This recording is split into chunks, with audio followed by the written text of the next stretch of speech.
길에서 지치고 고나여 매일처럼 주저앉고 싶을 때, 우리의 상황이 그렇지 않습니까? 살다 보면 삶이라는 게 녹록지 않아요. 매일처럼 주저앉고 싶을 때 나를 믿어주시네. 누가? 아버지께서 나를 믿어주시네. 이전에도 보면 나의 등 위에서 나를 도우시는 주, 평안의 길을 갈 때는 보이지 않아요. 평안할 때는 하나님 잘 안 보여요.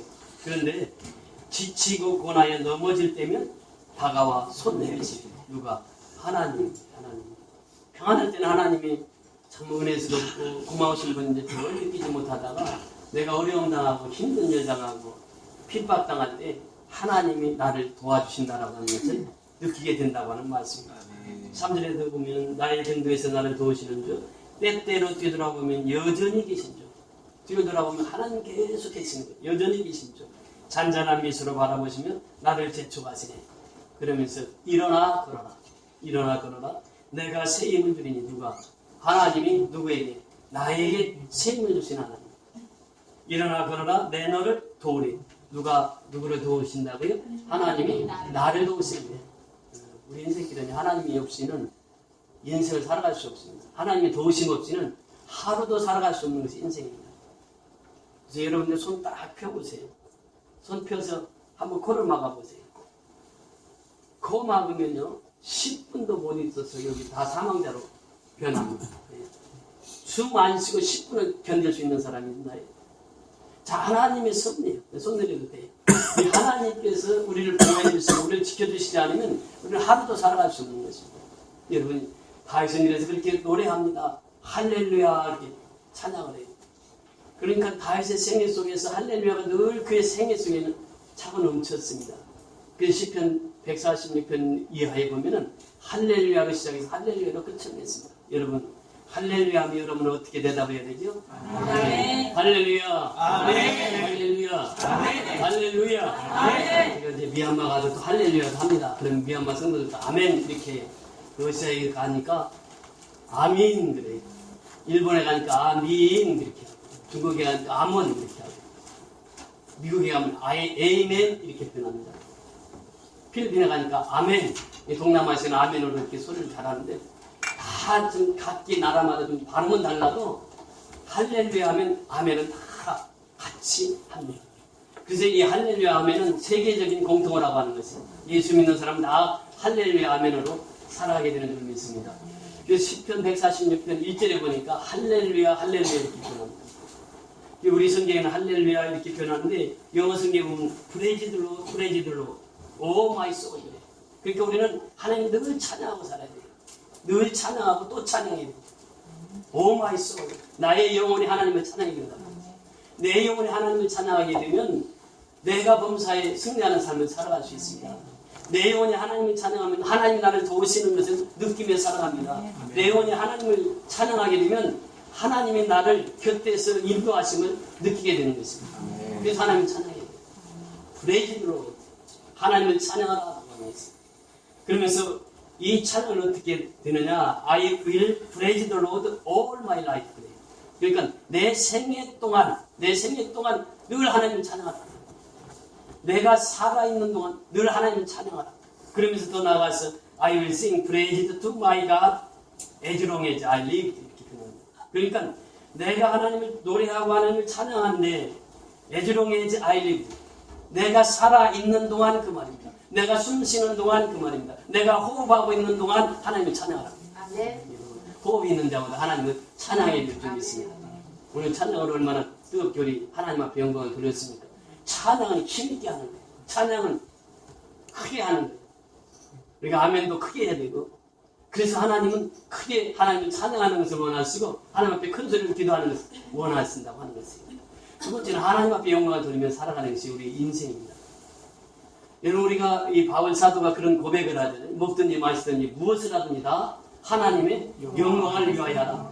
하나님 우리를 지으신 목적이 딱 두 가지예요. 첫째는 하나님 앞에 영광을 돌리라. 왜 우리가 미얀마에 갑니까?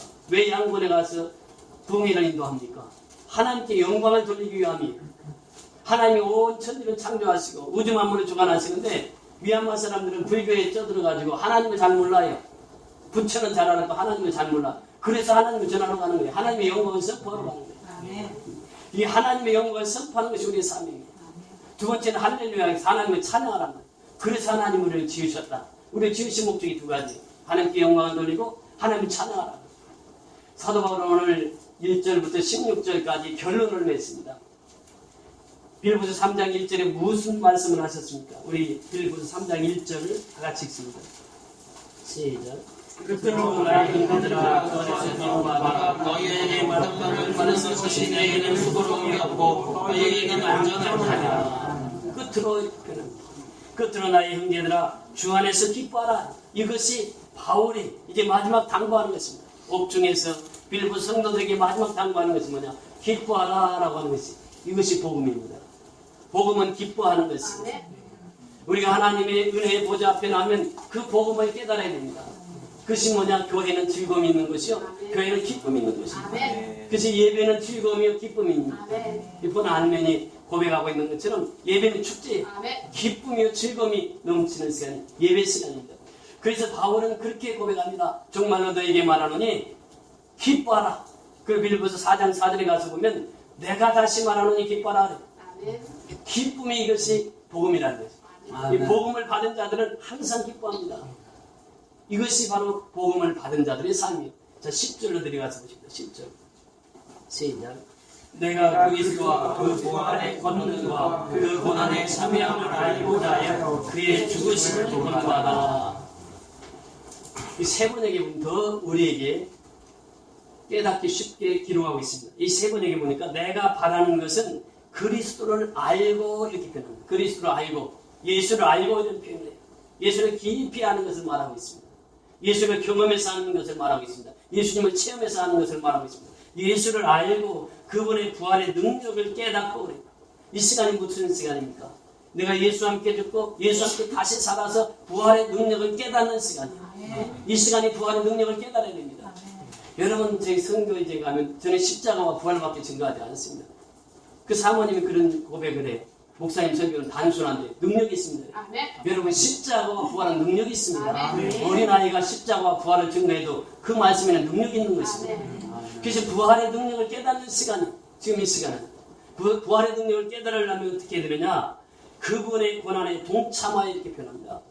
그분의 능력에 그분의 고난에 동참한다. 무엇을 말하고 있습니까? 십자가의 고난에 동참해야 된다.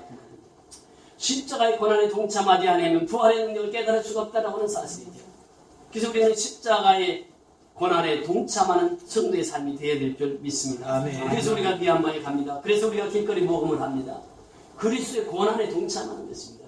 그러면서 더 나아가서 그분의 죽으심을 본받는 것입니다.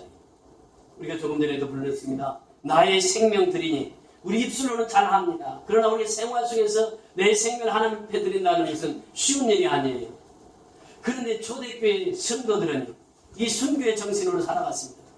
그래서 오직 성령이 너희에게 임하시면 너희가 권능을 받고 예루살렘과 온 유대와 사마리아와 땅 끝까지 내 증인이 되리라. 이 증인이라고 하는 것이 무엇입니까? 이 마르트라고 하는 말이에요. 순교자라고 하는 말입니다. 마르투스라고 하는 말이에요. 마르투스는 헬라어고 마르트는 영어고 순교자라고 하는 말입니다. 그래서 이 증인은 순교자입니다. 내가 예수와 함께 죽는 것을 말하고 있습니다. 예수와 함께 죽은 사람이 부활의 능력을 경험할 수 있다는 하는 사실입니다.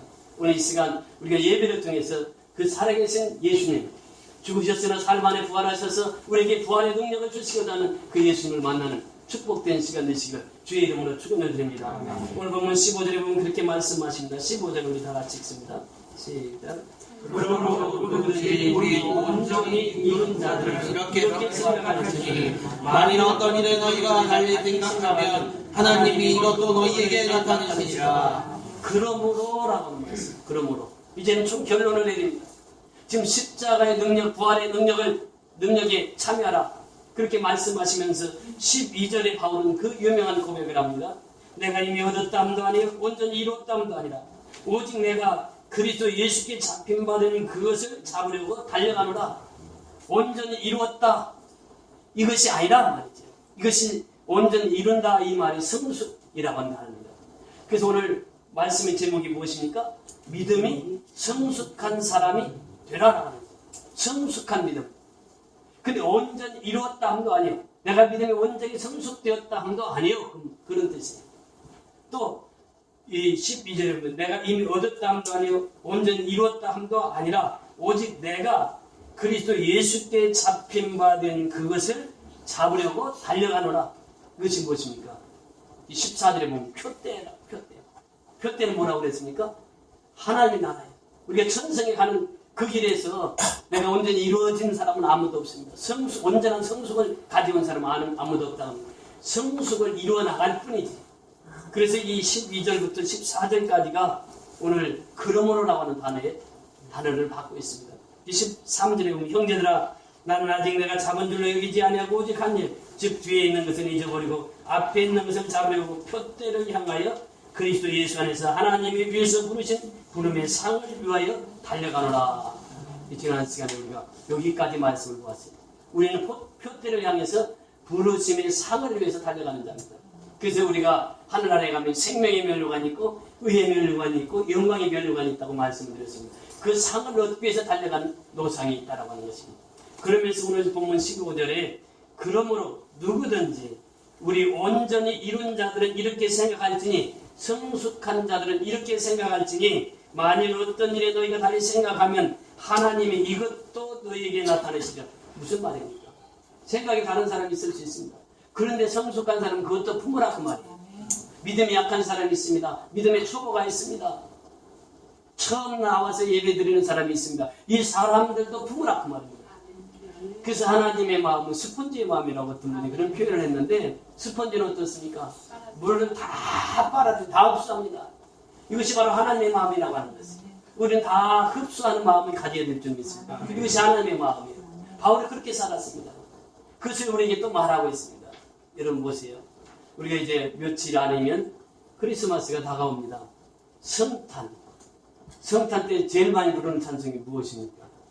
기쁘다 구주 오셨네. 그래. 사실 우리가 기쁘다 구주 오셨네 이 찬송을 부르기 전에 우리가 해야 할 일이 있습니다. 그것이 무엇입니까? 십자가의 고난에 동참하는 생활을 해요. 예수님이 오직 했으면 이 땅에 오셔야만 했습니까? 우리 죄가 너무너무 커서 예수님이 이 땅에 오시지 아니하시고는 그 죄를 용서할 수가 없는. 그래서 예수님이 친히 하늘 보좌를 버리시고 이 땅에 오십니다. 그 예수의 오심을 우리는 그 오심만 생각하지만 예수님을 우리가 생각할 때마다 예수님을 통째로 보아야 됩니다. 예수님이 이 땅에 오셔서 십자가에 죽으셨습니다. 부활하셨습니다. 승천하셨습니다. 여기까지가 우리가 보아야 할 예수님입니다.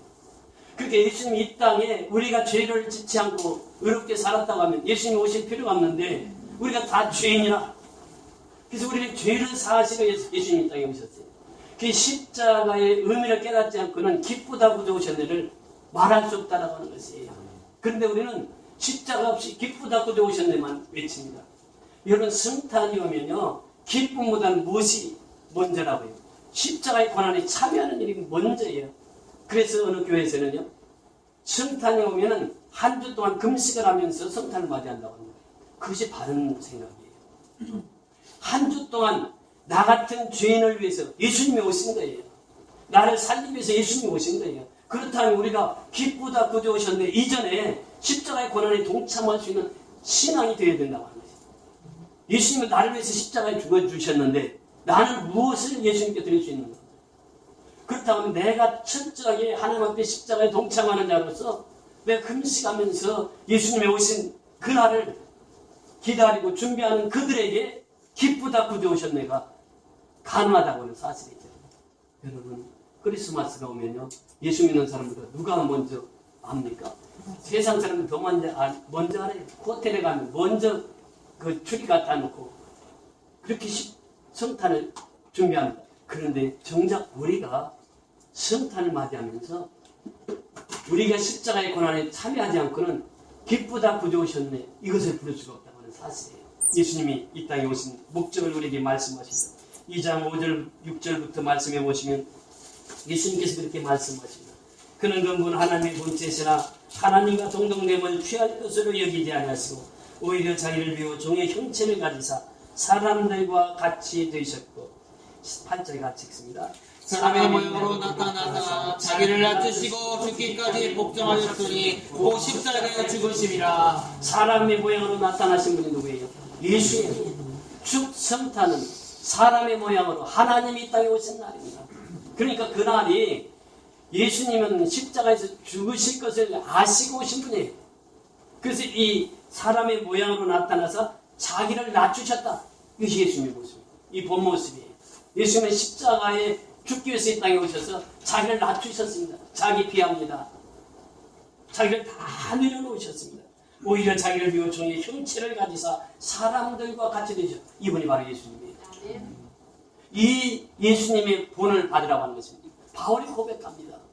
오늘 이 바울의 고백 속에서 무엇을 우리에게 깨닫게 하느냐? 십자가의 고난에 참여하라. 십자가의 고난에 동참하라.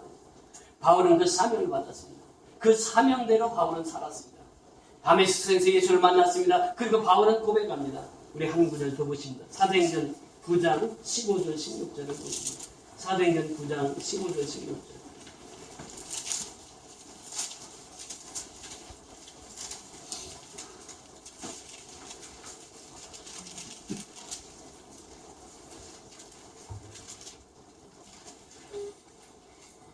다 같이 공부하십니다. 9장, 사도행전 9장 15절 16절 시작.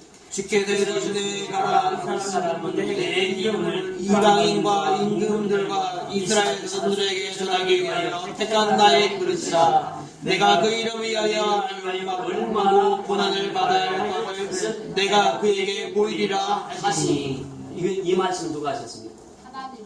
하나님, 예수님이 누구에게 하셨습니까? 쓰러진 사울에게 했어요. 바로 이 9장 앞절에 보면 다메섹 사건이 나옵니다. 다메섹은 바로 예수를 믿는 사람들을 잡으러 갔던 바울의 일행을 하나님께서 고레의 빛으로 그들의 일행을 쓰러뜨리고 그렇게 고백합니다. 사울아 사울아 내가 어찌하여 나를 박해하느냐 하고 하나님께서 직접 음성을 들려주십니다. 그때 5절에 보면 대답하되 주여 누시나이까 이르시되 나는 내가 박해하는 예수라. 내가 박해하는 예수라. 그러면서 6절에 들어가서 너는 일어나 시내로 들어가라. 내가 행할 것을 내게 이룰 자가 있느니라.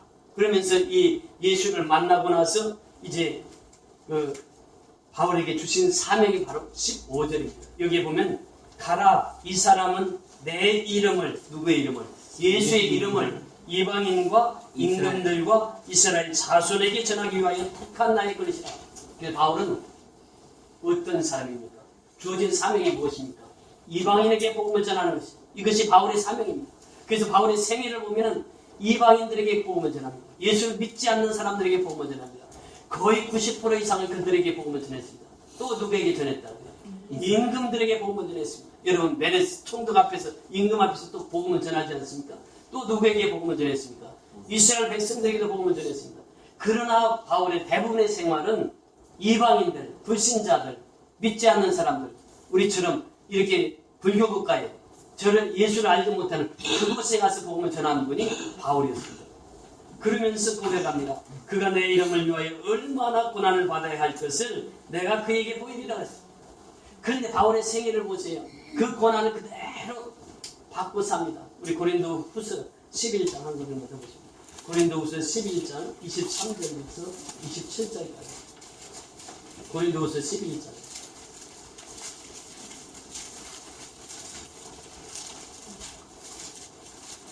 23절부터 27절까지 같이 공부하겠습니다.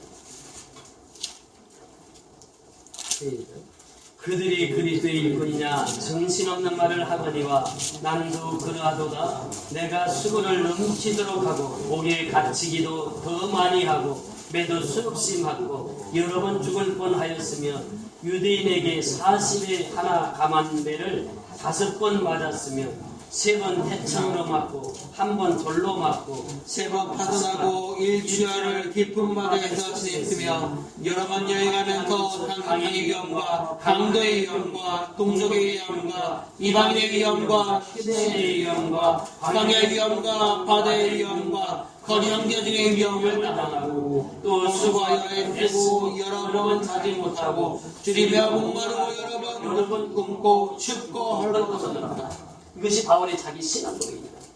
여러분 바울은 그 표대가 있었습니다. 그 목표가 있었습니다. 하나님께서 주신 사명이 있어요. 이방인들에게 불신자에게 복음을 전하라. 그 바울이 불신자들에게 복음을 전하면서 당한 어려움들이었습니다. 그래서 바울이 90% 이상이 불신자들에게 복음을 전했다고 하는 내용이 바로 여기서 나오는 것입니다. 수많은 어려움을 겪었습니다. 동족의 위험도 겪었습니다. 이방인의 위험도 겪었습니다. 강의 위험과 바다의 위험과 이러한 위험 속에서도 바울이 놓지 않은 한 가지가 있었습니다. 그것이 무엇입니까? 하나님이 나와 함께 하신다고 하는 사실이. 어려움이 있고 핍박이 있고 고난이 있었음에도 불구하고 바울은 그 목표 한 가지입니다. 이방인에게 복음을 전하라고 하신 하나님의 명령을 받았기에 그 명령을 수행하기 위해서 이 모든 고난을 다 참여했다고 하는 사실입니다. 그래서 우리가 이 선교라고 하는 것은 바로 그렇습니다. 우리 선교지에 가면 우리 이 여기와 다릅니다. 물이 다르고요. 또 생활하는 것이 다릅니다. 풍습이 다릅니다. 모든 것이 다 다릅니다. 바울이 선교하면서 느꼈던 그것들을 신앙 고백하는 것이 고린도후서 11장 23절부터 27절의 말씀입니다. 배고프고 춥고 굶주리고 이러한 삶을 살았던 바울. 그러나 그는 끝까지 놓지 않은 그 한 가지 사명, 이방인에게 복음을 전하는 일, 이것은 끝까지 지켰다고 하는 것입니다. 자, 그렇다면 우리는 어떻게 해야 됩니까? 우리는 마지막 순간까지 선교하고 마지막 순간까지 이웃을 위해서 헌신하고 섬기는 생활로 살아야 될 줄 믿습니다. 아멘. 이것이 바로 오늘 우리에게 주시는 교훈의 메시지입니다. 그래서 오늘 빌립보서 3장이 다시 말씀하십니다. 이것도 내게 나타내시라 하면서 16절에 보면 오직 우리가 어디까지 이르렀든지 그대로 행할 것이라. 어디까지 이르렀든지 그대로 행할 것이라. 지금 표대를 향해서 바울이 달려갑니다. 14절의 말씀처럼 목표를 향해서 전선을 향해서 달려가고 있습니다. 그런데 우리가 어디까지 이르렀든지 그대로 행하라. 이 말씀을 하십니다. 무엇을 말하고 있습니까? 그대로 하라고 하는 것이 성경은 우리에게 말씀하십니다. 너는 내 법을 따르며 내 규례를 지켜 그대로 행하라. 나는 너희의 하나님 여호와니라. 하나님 말씀 듣고 그대로 행하라. 지금 그 목표를 향해 달려가는 바울의 목표는 딱 한 가지였습니다. 천성을 향해 달려가면서 하나님께 주신 사명 이루는 것 딱 한 가지였습니다. 그대로 말씀대로 행하라고 하는 것입니다. 오늘 우리에게도 주시는 사명은 똑같습니다. 그대로 행하라고 하는 것입니다. 내가 여기까지 왔습니다. 하나님 여기까지 선교했습니다. 여기까지 하나님의 도우심을 힘입고 왔습니다. 이제는 앞으로도 그대로 충성하고 그대로 헌신하고 그대로 선교할 것을 우리에게 명하시고 있는 것입니다. 그래서 사도 바울은 그렇게 고백을 합니다. 디모데후서 4장 7절 8절에 보면 나는 선한 싸움을 싸우고 나의 달려갈 길을 마치고 믿음을 지켰으니 이제부로는 나를 위하여 의의 멸관이 예배되었으므로 주 곧 의로운 재판장이 그날에 내게 주실 것이며 내게만 아니라 주의 나타나심을 사모하는 모든 자에게 돈이라 이렇게 말씀하셨습니다. 바울은 그렇게 인생을 마감했습니다. 선한 싸움을 싸웠습니다. 달려갈 길을 마쳤습니다. 믿음을 지켰습니다. 이 세 가지를 바울은 생의 마지막 우리에게 그 말씀을 남깁니다. 그러면서 나는 주님의 영광을 의로운 재판장이 이제 의의 멸로관을 주시는 그날까지 나는 그렇게 살았노라고 고백합니다. 나만 아니라 이 말씀을 사모한 모든 사람에게도 이와 같은 의의 멸로관이 예비되었음을 고백하고 있습니다.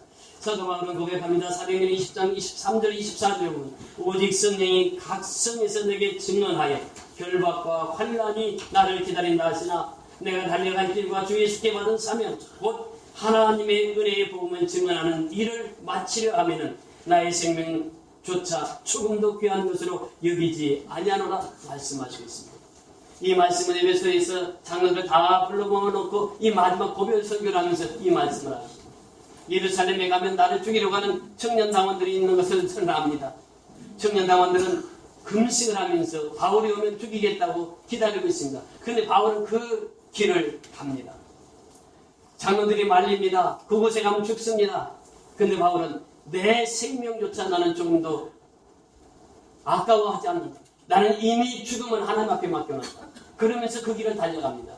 그래서 이 말씀을 마치고 장로들과 함께 그 부둣가에서 부둥켜 안고 우는 모습이 뒤에 나옵니다. 우리의 달려갈 길은 그렇습니다. 나의 생명 다하는 그 순간까지 복음을 위해서 살아가는 것이요, 사명을 위해서 살아가는 것이요, 하나님이 원하시는 일을 위해서 살아가는 것인 줄 믿습니다. 그래서 바울처럼 우리는 마지막 순간까지 이 복음을 전해야 됩니다. 그러면서 이사야 선지자는 그렇게 고백합니다. 오직 여호와를 앙망하는 자는 새 힘을 얻으리니 독수리가 날개치며 올라감 같을 것이요 다른 박진하여도 곤비치 아니하겠고 걸어가도 피곤치 아니하리라고 말씀하시고 있습니다. 그렇습니다. 우리의 신앙인들은 오직 여호와만 앙망해야 됩니다. 하나님만 바라봐야 됩니다. 하나님께 집중해야 됩니다. 여러분 영어 성경에 영어에 보면 집중이라는 말을 컨센트레이션 이렇게 표현합니다. 아주 집중하다. 그러니까 하나님 앞에 집중하다고 하는 것입니다. 여러분 하나님께 초점을 맞춰야 됩니다. 우리가 하나님께 초점을 맞추지 않으면 세상 것이 나를 유혹합니다. 사람이 나를 유혹합니다. 그러나 하나님께 초점을 맞추고 사는 사람에게는 사람의 유혹과 세상의 유혹에 빠지지 않습니다. 오직 예수님만 바라보고 삽니다. 그래서 이 히브리서 12장 2절에 보면 믿음의 주여 온전케 하신 이인 예수를 바라보자. 이 말은 예수님께 집중하라고 하는 말이에요. 예수님께 초점을 맞추라고 하는 말이에요. 예수님이 십자가에 죽으시고 부활하신 것은 나를 위해서 예수님이 십자가에 죽으시고 나를 위해서 부활하신 그 예수님. 그래서 우리는 십자가를 본받아서 부활의 능력에 참여하여 살아가는 저와 여러분이 될 수 있기를 주의 이름으로 축원을 드립니다. 우리가 힘들고 어려울 때마다 부활의 능력을 참여하는 자가 되어야 승리할 수 있습니다. 고난의 십자가의 고난에 참여하는 자가 승리할 수가 있습니다. 그래서 우리가 이번에 선교연합교회가 지금 양곤에 가서 부흥회를 인도하고 또 그들에게 생명을 나누는데 이제 조금 있으면 장로님 보고 하시겠습니다만 갑절의 은혜로 채워주십니다. 물질도 그렇고 모든 것을 하나님께서 갑절의 은혜로 채워주십니다. 이제 여러분들이 남아있는 동안 여기서 새벽기도 명단에 다 넣어놨습니다. 여기 새벽기도에 보면 첫날이 최영래 사모, 그 다음에 기도가 신승희 권사님, 화요일날은 유인전 집사님이 설교, 그 다음에 기도는 서영래 사모, 수요일날은 양남숙 권사님이 설교, 김모경 집사님이 기도 이렇게 적어놨습니다. 여러분 이거 꼭 지키시고 우리가 비어있을 때, 교회가 주의 종들이 떠나있을 때 더욱 와서 새벽에 기도해서 선교 현장에서 하나님 앞에 아름답게 쓰임받는 역사가 있기를 소원합니다. 또 길거리 모금도 얼마나 중요한지 모릅니다. 또 내일부터 우리가 또 길거리 모금에 동참하게 되는데 명단 다 적어놨습니다. 봉사자 명단 그 8번에 보면 다 나와 있으니까 그 명단 보시고 꼭 참여해서 함께 은혜 받는 저와 여러분이 다 될 수 있기를 주의 이름으로 축원을 드립니다. 우리 다 같이 일어나셔서 초청 찬송